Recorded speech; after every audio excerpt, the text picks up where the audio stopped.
like, Travis is 6'6", the jumping in the tent, I was like, is it structurally sound? Sure, yeah. I can see the actual tent is like, we're in danger of this.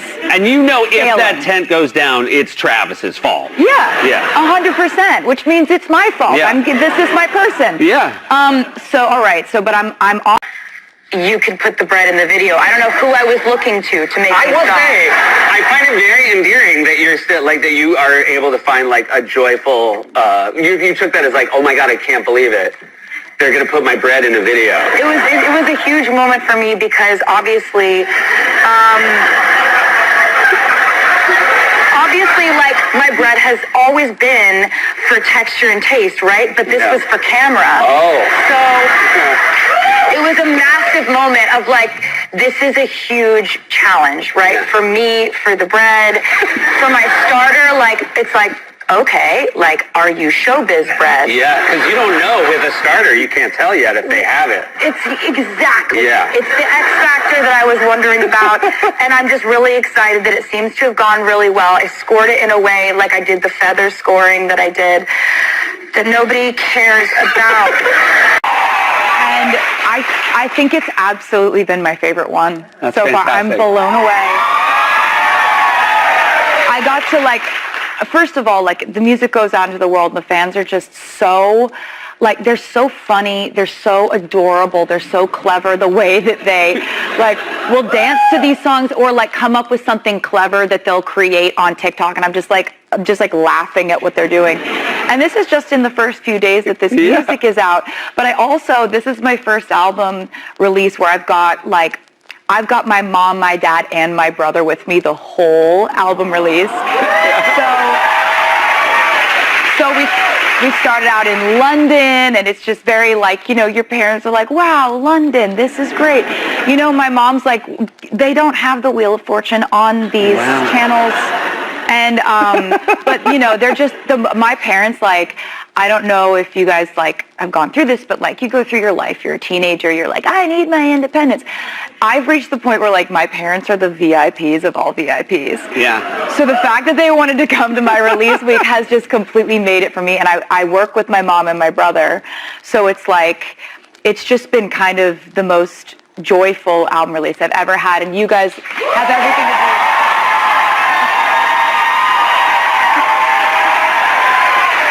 It's like, I'm just so grateful. Like, I'm floored, I'm blown away by this week. I don't know how to say thank you enough for, like, everything that you guys have put into caring about the music and caring about this week. This is just like, we're doing this together, and I'm so happy about it. And yeah, I absolutely care about everything I make. And I appreciate that the people who I make it for care too. Like, we know this. And so they were the ones, like, especially there's this scene that I love that's me on a pirate ship. Yes. And I kind of wanted to sort of signal back to this moment that I really loved on the Eras tour, which we did this performance of a song called The Man. And in it, the dudes that are my dancers, they put on what I believe is, like, some of the most incredible comedic acting performances I've ever seen every single night. If you go back and watch it, you'll see that basically in this pirate ship scene, I wanted them to just do more of that, but instead of dudes in suits, you're pirates now. I just want this somewhere in a music video.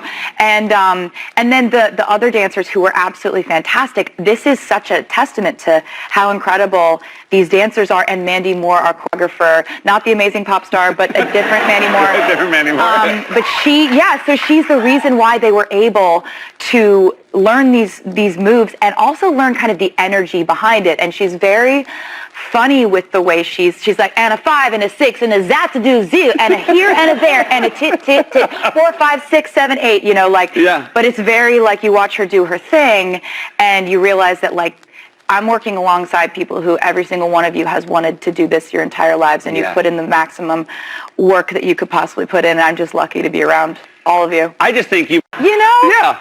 And I just remember getting a call from my head of security and him trying to explain this story to me. And my first question was, what snake? Yeah.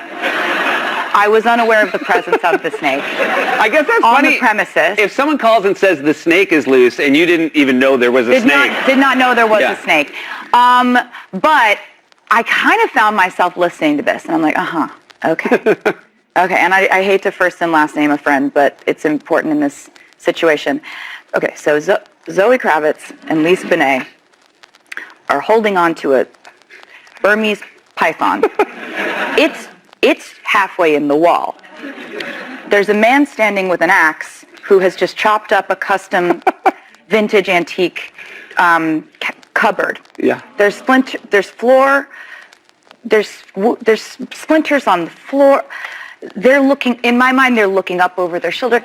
This is an Annie Leibovitz shoot. Yeah, no, it's crazy. This is the chicest thing I've ever heard in my life. Zoe's wearing like head to toe the row. I'm like, this is a YSL ad, not a problem. Yeah. It just sounds incredible. I'm sad I didn't see it. I know. It was incredible that the story was they always had half the snake. Exactly. Like the only part of the snake that got lost was the front half. All I'm seeing are just like the elite cheekbones. Yeah, they really. And I'm just like, I can't even be mad. If you can take a good picture when you're holding on for dear life to the back half of a snake, you can take a good picture anywhere. Yeah, absolutely. I'm just like, I did play the little game in my head because I know her well enough to know she's not going to tell me about this until it's fixed. Yeah. I know her so well. And I'm like, I just kept a little countdown on my phone, like just counting the days. I think it was like 3 weeks. Exactly the amount of time it took to fix the damaged cupboard. She waited, yeah. And she's like sitting at my house. She's like, hey, so like I'm just gonna tell you about something that happened now that it's fixed. And I was like, you had a snake in the house and it got loose and it was in the wall and they had to get an axe and she's like, I told them not to tell you. You were like, they didn't tell me, you just have that vibe. That's the vibe you're giving off, Zoe. That's the vibe. I know people. I can read people. Yeah, it just seemed like that was what you were going to say. No, I just, that was, I was like, dude, I've been laughing about this for 3 weeks. It's so good. You're a very nice friend to have house guests, with snake or no snake. Thanks so much. Sure, Travis Kelce may be engaged to Taylor Swift, one of the most powerful and adored women on the planet, but even he isn't immune to the awe of celebrity moments. During her captivating October 8th appearance on Late Night with Seth Meyers, Swift, radiant in a floral corset set by Weirho, a jeweled collar necklace, and her signature flowing hair, spilled the kind of behind-the-scenes story fans crave. She laughed as she revealed how Travis, while attending her star-studded Eras Tour show in London back in June 2024, couldn't help but fanboy over meeting his idols. The best part about having Travis on tour, she teased, is how he always brings me the juiciest tea afterward. Swift shared how they debrief in the car post-show, her words sparkling with affection. Before the concert, she recalled, I told him, your favorite director's in the tent. With a smirk, she added, he absolutely loves Greta Gerwig, her movies, her genius, her range. The way she shifts genres effortlessly, he's completely in awe. It's honestly incredible, she said with a playful grin. He was like, oh my God, I really want to tell her how hilarious I thought Barbie was. And I told him, you absolutely should. She's the sweetest, most giggly person. You'll adore her. Swift's eyes sparkled as she continued, so the show happens, and everyone's having the best time. Afterward, he hops in the car, definitely having enjoyed as many shots as everyone else, and he's just glowing. That was the most fun tent ever, he says. Tom Cruise was going wild. Liam Hemsworth is just as fun as Chris. Gabriella Brooks is super chill. Ashton and Mila were amazing. And Hugh Grant, oh my God, Hugh Grant was so cool. I even told him how much I love his movies. Taylor laughed softly, shaking her head. I was like, that's awesome, baby, she recalled, her voice warm and teasing, completely unaware of how funny the night was truly about to get. Swift leaned in, her curiosity piqued. Wait, you didn't mention Greta. Did you actually meet her? She asked, eyes glinting with intrigue. Yeah, I did, Kelce admitted sheepishly. But I think I told an annoying joke she's probably heard 1,000 times. Taylor laughed. Okay, what did you say? He rubbed the back of his neck, grinning. I walked up to her and said, I love Barbie. I'm just Ken, too, he confessed, pointing towards Swift. Taylor burst out laughing. That's such a solid joke. She would have loved that. But Kelce shook his head. She smiled politely. Didn't really say anything. Taylor frowned slightly. It didn't sound like Greta Gerwig at all. Maybe she's just heard that line too many times, she teased. Then Kelce added, well, she was talking to Hugh Grant all night. I think they might be working on a movie together. They were dancing, laughing, had all these inside jokes. They honestly seemed like soulmates. Kelce said, still convinced of his observation. Swift's eyes widened. The tea is insane tonight, Travis, she laughed, scrolling through her phone until she froze. Babe, the internet is covered in videos of you dancing with Greta all night like your best friends. She turned the screen toward him. See? She clearly thought your joke was funny. But Kelce blinked, puzzled. Oh, that's not Greta. Taylor stared at him, connecting the dots. Wait, are you telling me there's not even the slightest chance you told Hugh Grant's wife, Anna Eberstein, that you loved Barbie and said, I'm just Ken too, while she smiled politely because she didn't have the heart to tell you she didn't direct it. And the so-called soulmates you saw were literally Hugh Grant and his actual soulmate? The crowd roared with laughter as Taylor shook her head, still grinning. Before seamlessly shifting to discuss her highly anticipated new album, The Life of a Showgirl. Back in September, Meyers, 51, announced that Taylor Swift would be the sole guest on his highly anticipated Wednesday episode, instantly sending fans into a frenzy. In a cleverly staged Instagram teaser, the late-night host donned Swift's signature Life of a Showgirl orange cardigan while sipping from a mint green mug engraved with the words Tie Cover, October 8th, 25. The caption, a playful nod to Swift's iconic lyric from All Too Well, 10-minute version, sipping coffee like you're on a late-night show, lit up social media with excitement. When Swift finally graced Late Night with Seth Meyers once again, it marked her triumphant return after unforgettable visits in 2014 and 2021. The exclusive appearance was part of her glamorous global press tour for The Life of a Showgirl, which dropped October 3rd to record-breaking buzz. Earlier that week, Swift captivated audiences with viral interviews on The Graham Norton Show and The Tonight Show starring Jimmy Fallon, proving once again why she remains the unstoppable queen of pop culture, while opening up about the inspiration behind her 12th studio album during her global press tour. Taylor Swift finally spoke out about her engagement to Travis Kelce for the first time since their unforgettable August announcement. He went all out. 10 out of 10, she gushed on The Graham Norton Show, her smile lighting up the stage as she described how the NFL star completely crushed it when it came to surprising her.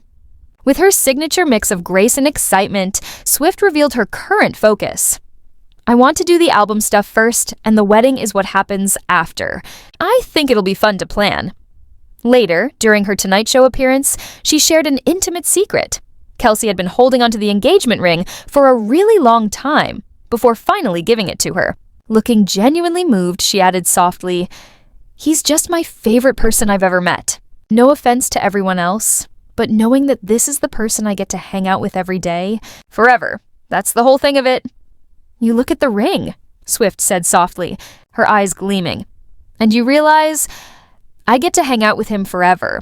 And this represents that. She then revealed that Kelce had proposed right after they recorded her New Heights episode, confessing that he'd seemed unusually anxious before her debut on the podcast. I started noticing he was pacing, saying, my heart is racing. I know how much this means to you. I just really want it to be everything you hoped for, she recalled with a tender laugh. And honestly, I've never seen this man nervous, ever. He's literally a professional at staying calm. It wasn't until later that Swift realized he wasn't nervous about the podcast at all.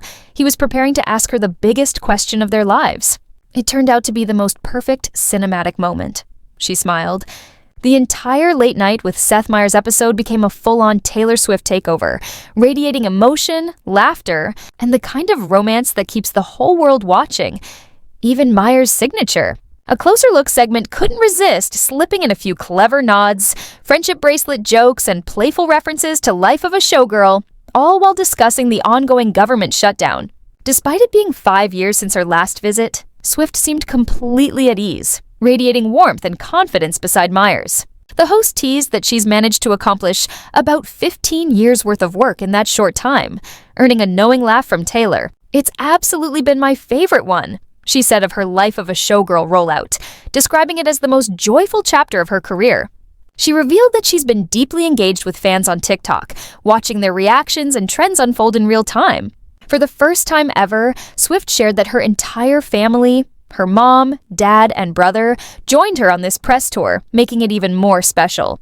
She also offered a rare behind-the-scenes glimpse into the making of The Fate of Oilia music video, spotlighting the stunning choreography and dancers, who previously graced her iconic Eras Tour stage. The singer lit up the room as she revealed her newest passion, baking bread, a hobby that's quickly become as much a part of her charm as her chart-topping hits. Meyers proudly unveiled a loaf personally baked by Swift, its packaging playfully covered in lyric-inspired puns that had the audience in stitches. In a witty nod to online chatter surrounding her work, Swift teased that her humor won't be appreciated until after its time, a comment that perfectly blended confidence and irony. The Grammy winner's bread even made its cinematic debut, as Meyers rolled an exclusive clip from her Fate of Oilia theater event, showing the exact moment her loaf earned a spot in the music video. But beyond the laughter and flour-dusted fun, Wednesday brought monumental news. Swift had officially shattered streaming-era records. According to Billboard and Luminate data, The Life of a Showgirl sold a staggering 3.2 million copies, plus 300,000 streaming units, soaring to an unprecedented 3.5 million combined, marking yet another legendary milestone in her unstoppable reign.